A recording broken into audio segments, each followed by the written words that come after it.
Lovely Film Production. अरे उठा सा रे मंगरुआ डबलुआ बगलुआ उठा सा। अरे साला जल्दी उठो बना रे अपना खेत के पास अरे दूसरा खेत में चल वाली सा रा फुटलिया रा साला उठ मंगरुआ रा साला उठ गाड़ी गिरा जा साले सुतो रोलो हम जाता नहीं घेवड़ा खइया लोग।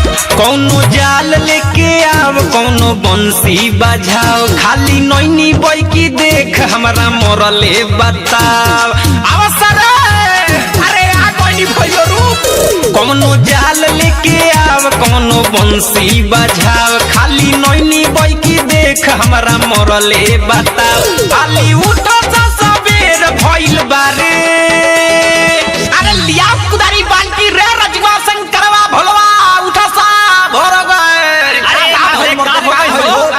हर चलो सलैका मछरी मारे चल चल हर चलो सलैका मछरी मारे अरे चला सलैका मछरी मारे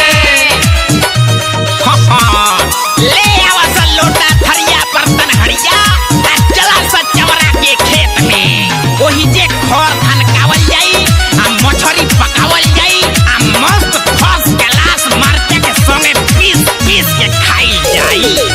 ले चल कढ़ाई ओही जे खेत में तराई दिन भर चावल जाई चिउराया लाई। ये भइयो हम नीमा का मरचा लेके आवत नी रुक।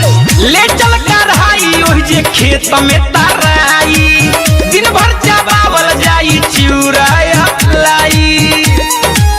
तया जतिया हु के मन करता रे भइयो रे का रे अरे जाल मुस काट देले बा भाग साला भूटे लिया जो अपने लिया के मच्छरदानी लिया। हर चला सलैका मछरी मारे अरे चला सलैका मछरी मारे हर चला सलैका मछरी मारे। आप सुन रहे हैं अमित पटेल की आवाज में। अरे बाबू इतना मछली केने भाई सोडे पूरा गाँवे के सहेज के ले जे आए। अरे कक्का मुस्कानवा के खेत में हो म्यूजिक बाय गौरव रोशन। चलो सफे गल जाओ गड़हा में जाल रे कहिया ले खाइल जाई सब्जिया दाल रे। अरे अब वो रुक न बुझे बुटेलिया मच्छरदानी कोई को। चलो सफे गल जाओ गड़हा में जाल रे कहिया ले खाइल जाई सब्जिया दाल रे। तो अभी लोग सारा सुतले ही बाड़े।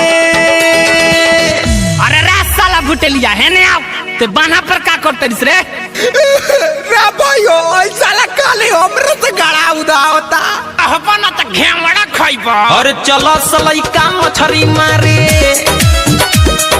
चलो सलैका मछरी मारे हर चलो सलैका मछरी मारे।